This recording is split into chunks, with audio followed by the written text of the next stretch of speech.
जय Hind. Bihar board 12 class का ये हिंदी का चैप्टर 1 है, काव्यखंड में कड़बक।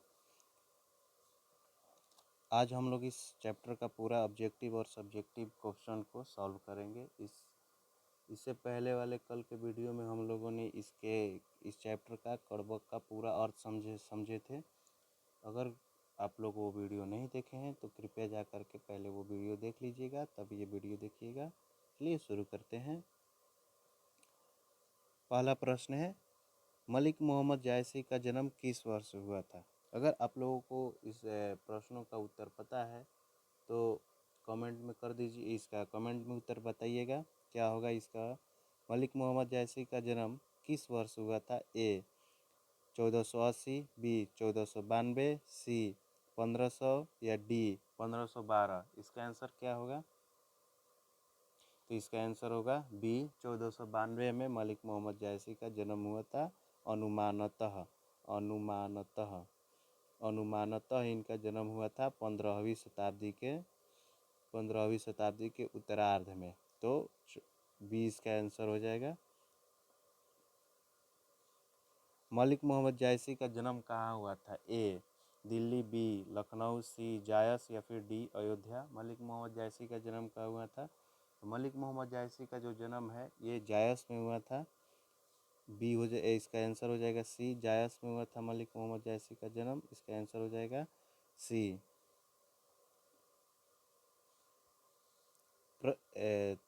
मलिक मोहम्मद जायसी किस भक्ति धारा से जुड़े थे? ए सगुन, बी निर्गुण, सी तंत्र या फिर डी संत। किस भक्ति धारा से जुड़े थे? तो इसका आंसर क्या होगा? कमेंट में आप लोग देख लीजिए, बताइए इसका आंसर क्या होगा। इसका आंसर होगा बी निर्गुण भक्ति धारा से जुड़े थे मलिक मोहम्मद जायसी। 4 नंबर, मलिक मोहम्मद जायसी के पिता का क्या नाम था? मलिक मोहम्मद जायसी के पिता का नाम क्या था? मलिक शेख ममरेज, मलिक शेख नासिर, मलिक शेख उमर या फिर मलिक शेख अजहर। कमेंट में इसका आंसर बताइएगा लोग, क्या होगा इसका आंसर। इसका आंसर क्या होगा? इसका आंसर हो जाएगा ए मलिक शेख ममरेज। मलिक शेख ममरेज जो है, मलिक मोहम्मद जायसी के पिता का नाम था मलिक शेख ममरेज। अगला प्रश्न है कि जायसी किस बीमारी के कारण चेहरे से कुरूप हो गए थे? तो जायसी जी जो है उनको चेचक रोग हो गया था, जिनके वजह से इनका जो चेहरा है कुरूप हो गया था और अपना उनका जो बाईं आँख है वो इससे रोग से प्रभावित हो गया था। तो इसका आंसर हो जाएगा ए चेचक।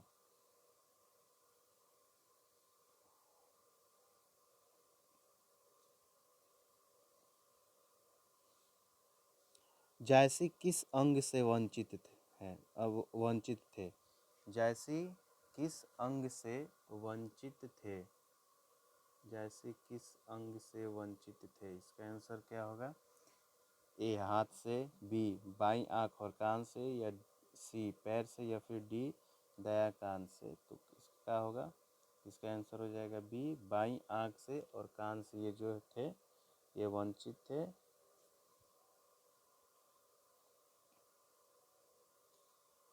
जायसी की सबसे प्रसिद्ध रचना जो है कौन सी है? ए पद्मावत, बी अखरावट, सी चित्रलेखा या डी कन्हावत। इसका क्या होगा आंसर? इसका आंसर क्या होगा? इसका आंसर होगा ए पद्मावत जो है जायसी जी की ये प्रसिद्ध रचना है। पद्मावत जायसी जी की सबसे प्रसिद्ध रचना है। अगला है कि पद्मावत किसकी कहानी पर आधारित है? पद्मावत किसकी कहानी पर आधारित है? अगर आप लोग पद्मावत फिल्म देखे होंगे तो उसमें पता चल ही गया होगा कि ये किसकी कहानी है। ये रतन सेन, पद्मावती, अलाउद्दीन खिलजी की कहानी है। तो इसका आंसर हो जाएगा ए रतन सेन, पद्मावती, अलाउद्दीन खिलजी। मलिक मोहम्मद जायसी की मृत्यु कब हुई थी? मलिक मोहम्मद जायसी की मृत्यु कब हुई थी? तो उनकी मृत्यु अनुमानित अनुमानित अनुमानित उनकी मृत्यु अनुमानित कब हुई थी? तो उनकी मृत्यु जो है 1548 में अनुमानित उनकी मृत्यु 1548 में हुई थी। इसका आंसर हो जाएगा बी 1548। जायसी को किस रूप में जाना जाता है? तो ये जो है कवि परिचय में हम लोग देखे थे कल। तो जायसी जी जो है प्रेम के पीर के रूप में जाने जाते हैं। प्रेम के पीर के रूप में जो है जायसी जी प्रसिद्ध हैं। तो इसका आंसर हो जाएगा बी।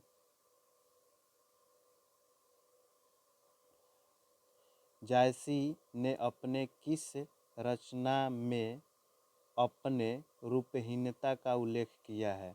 जायसी ने अपने किस रचना में अपने रूपहीनता का उल्लेख किया है? तो जो है उनकी जो रचना है पद्मावत, इस पद्मावत में उन्होंने अपनी जो है रूपहीनता का उल्लेख किया है। इसी में इन्होंने बताया है कि जो इनका बाईं आँख है और कान है ये वंचित हो गए हैं और इनको जो चेचक बीमारी हो गया था। तो ये बात जो है ये पद्मावत में बताए हैं। तो इसका आंसर हो जाएगा ए। जायसी ने अपने काव्य में किसका महत्व बताया है? तो जायसी जी जो है अपने काव्य में हर जगह गुण के महत्व को बताया। यह बताया कि हर चीज़ में किसी न किसी चीज़ की कमी होती है, किंतु फिर भी उस मतलब उसके गुण का जो गुण होता है, जैसे कि समुद्र का पानी खारा होता है, ये उसकी कमी है, पर वो गहरा होता है, ये उसका गुण है। तो जायसी ने अपने काव्य में गुण के महत्व को बताया है। जायसी ने चंद्रमा की तरह अपने काव्य से किसे प्रकाशित किया है? तो जैसे कि चंद्रमा को ईश्वर ने बनाया है, किंतु उसमें भी कलंक दिया है, दाग दिया है, किंतु फिर भी चंद्रमा जो है अपने प्रकाश से जग को प्रकाशित करता है। तो वैसे ही जायसी जी जो है अपने काव्य से इस संपूर्ण संसार को प्रकाशित करते हैं। तो इसका आंसर हो जाएगा ए संसार।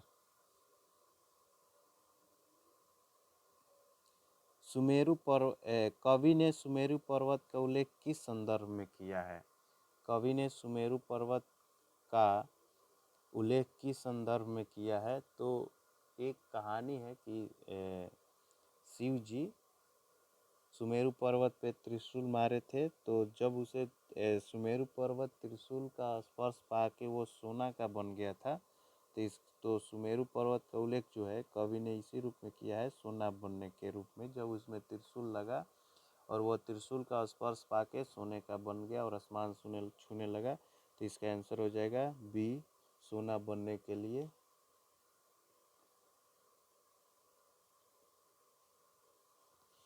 जायसी ने अपनी एक आँख की तुलना किससे की है? जायसी जी अपने एक आँख की तुलना किससे की है? तो जायसी जी जो है अपने एक आँख की तुलना जो है दर्पण से की है। तो इसका आंसर हो जाएगा ए। जिस प्रकार से जैसे कोई भी कितना भी कोई रूपवान क्यों ना हो, वो दर्पण देखता ही देखता है। तो वैसे ही अपने आँख की तुलना किए हुए हैं कि जितने भी रूपवान हैं वो इनके चरण स्पर्श इनको देखने के लिए जो है तरसते हैं। इसका आंसर हो जाएगा ए। जायसी के अनुसार मनुष्य मर जाता है लेकिन पीछे क्या रह जाता है? तो उसके पीछे उसका नाम रह जाता है, या फिर कीर्ति रह जाता है, या फिर यश रह जाता है। तो इसका आंसर हो जाएगा बी।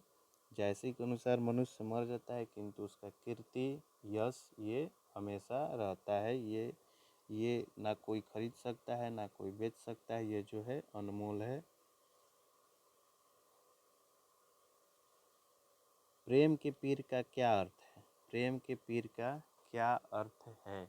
तो प्रेम के दुख को जानने वाला, प्रेम में सफल होने वाला, प्रेम का त्याग करने वाला, प्रेम में आनंदित होने वाला। प्रेम के पीर का अर्थ क्या है? तो प्रेम के पीर मतलब प्रेम का दर्द, पीर मतलब दर्द। तो प्रेम के दुख को जानने वाला प्रेम का पीर। इसका आंसर हो जाएगा ए प्रेम के दुख को जानने वाला।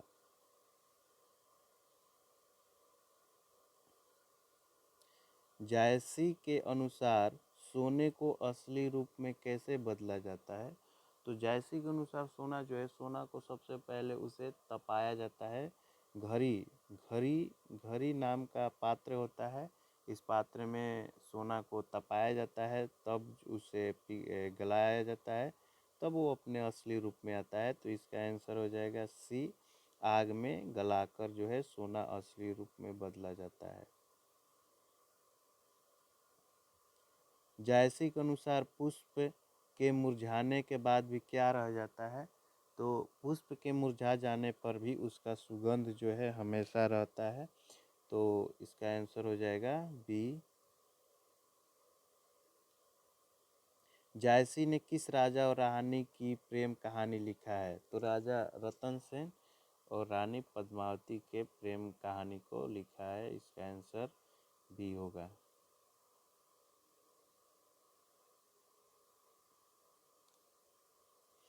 जायसी की कविता किस प्रकार की है? जायसी की जो कविता है, उनकी कविता में प्रेम और पीड़ा भरा हुआ है। जायसी कविता में प्रेम और पीड़ा भरा हुआ है, तो ये हो जाएगा बी। जायसी ने किस बीमारी के कारण अपनी आँख खो दी? तो जायसी जी जो है, उनको चेचक हो गया था। चेचक के कारण उनका जो रूप है, रूपहीन हो गया था, कुरूप हो गया था, और उन्होंने अपनी बाईं आँख को खो दिया था। जस कीर्ति का क्या अर्थ है? तो जस कीर्ति, जस मतलब यश, और कीर्ति माने कीर्ति। तो इसका आंसर हो जाएगा ए, जस और यश और कीर्ति। जायसी ने किस पात्र को बुद्धिमान बताया है? जायसी जो है एक सूगा था, तोता, उसको बताया है। तो इसका आंसर हो जाएगा बी, सूगा। सूगा मतलब सूगा या फिर तोता।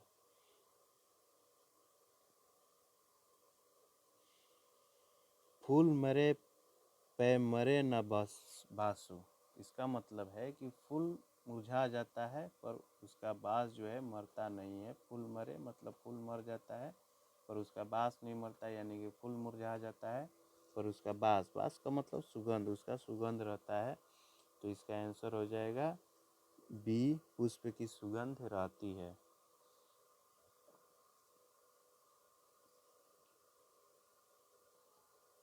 जायसी ने अपने काव्य में किसकी तुलना शुक्र नक्षत्र से की है? तो अपने एक नैन की तुलना जो है शुक्र नक्षत्र से की है, कि जिस प्रकार से शुक्र जो है आसमान में उदित होता है तो सारे तारा फीके पड़ जाते हैं, उसी प्रकार से ये अपने एक नैन से ही सारे जग को, संसार को देखे हैं, समझे हैं, और इसकी तुलना जो है अपने एक नैन से किए हैं। तो इसका आंसर हो जाएगा ए, एक नैन से इसकी तुलना किए हैं।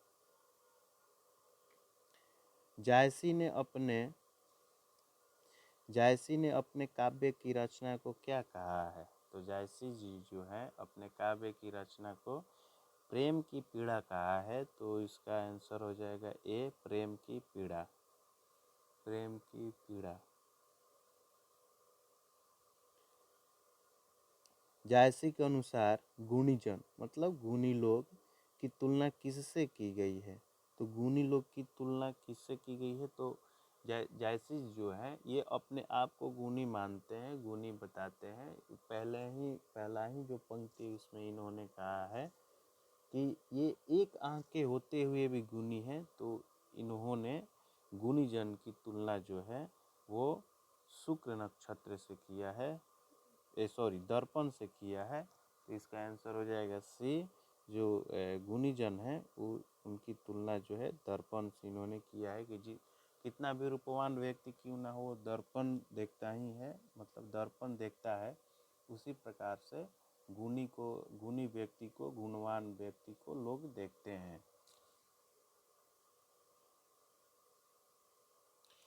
जायसी के अनुसार सागर का पानी खारा क्यों होता है? क्योंकि वो जो है अशुद्ध है, अपार है, गहरा है। तो इसका आंसर हो जाएगा ए गहराई के कारण जो है उसका पानी खरा होता है जायसी के अनुसार।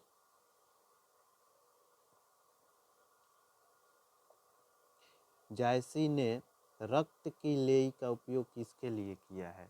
रक्त की लेई का उपयोग जो है इन्होंने कहानी की रचना के लिए किया है। कैसे है कि इन्होंने शब्दों को रक्त की लेई लगा करके शब्दों को जोड़ा है और जोड़ करके कहानी को रचा है। तो इसका आंसर हो जाएगा बी, कहानी की रचना। जायसी ने किन पात्रों का जिक्र पद्मावत में किया है? जायसी जो जी है इनमें इन पात्रों में किन का जिक्र पद्मावत में किया है? तो रतन सिंह का और पद्मावती का। तो इसका आंसर हो जाएगा बी, रतन सेन और पद्मावती। जायसी के अनुसार गुणवान किसे गुणवान कहा गया है? जायसी के अनुसार किसे गुणवान कहा गया है? तो जो गुणी है उसे गुणवान कहा गया है। तो इसका आंसर हो जाएगा सी, जो गुणी है उसे गुणवान कहा गया है। जायसी के अनुसार किसे धन्य कहा गया है? तो जिसकी कीर्ति बने रहे, जिसका यश बना रहे, जिसे जो इस संसार में नहीं रहता, इस संसार के जाने के बाद भी जिसका यश बना रहता है वो पुरुष जो है धन्य है। तो इसका आंसर हो जाएगा बी, जिसकी कीर्ति बनी रहे। जायसी की रचनाओं में कौन सी धारा स्पष्ट रूप से झलकती है? तो उनकी रचना में जो है प्रेम और पीड़ा झलकती है, इसलिए तो उनको प्रेम का पीर कहा जाता है। तो इसका आंसर हो जाएगा डी। जायसी की मृत्यु किस वर्ष के आसपास हुई थी? अनुमानतः जो है जायसी की मृत्यु 1548 में हुई थी। तो इसका आंसर हो जाएगा बी, 1548।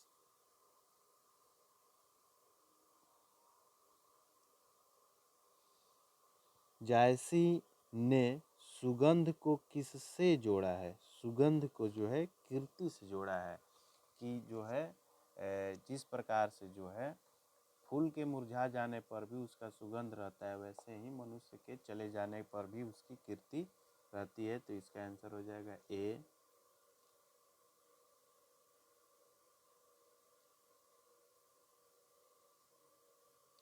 जायसी ने किसे यशस्वी व्यक्ति कहा है? तो जिसकी कीर्ति बने रहे, वो जिसका यश बना रहे वही यशस्वी है। तो इसका आंसर हो जाएगा बी, जिसकी कीर्ति बनी रहे।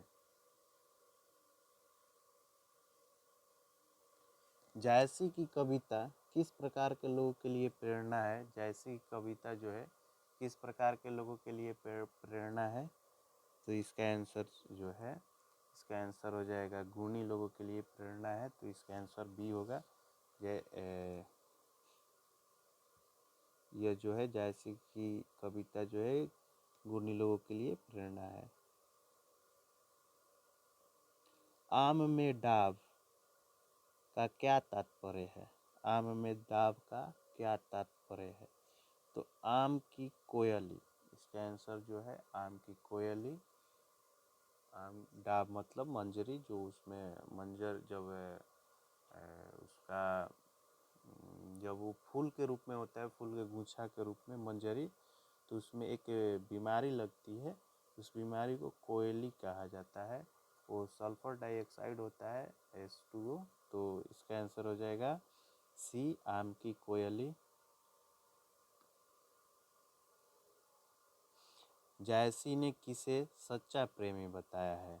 जायसी ने किसे सच्चा प्रेमी बताया है? तो जो पीड़ा को समझता है उसे जायसी ने सच्चा प्रेमी बताया है। तो इसका आंसर हो जाएगा बी।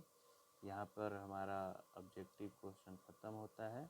अब सब्जेक्टिव बच गया। आज नेटवर्क प्रॉब्लम के कारण लाइव नहीं आ पाए हैं, तो ये रिकॉर्डिंग है और उम्मीद करते हैं कि ये वीडियो आप लोग देखेंगे पूरा और इसे लाइक करेंगे।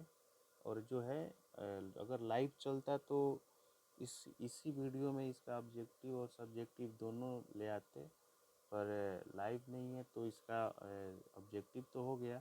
अब इसका सब्जेक्टिव इसको अपलोड करने के बाद इसका सब्जेक्टिव रिकॉर्डिंग करके अपलोड कर देंगे। आप लोग देखिएगा दोनों। तब तक के लिए जय हिंद। और हाँ, इसका जो नोट्स है ये हमारे साइट पे देख लीजिएगा या फिर टेलीग्राम चैनल पे डाल देंगे। टेलीग्राम चैनल पे जा कर के देख लीजिएगा, डाउनलोड कर लीजिएगा। सबका लिंक डिस्क्रिप्शन में दिया गया है। जय हिंद।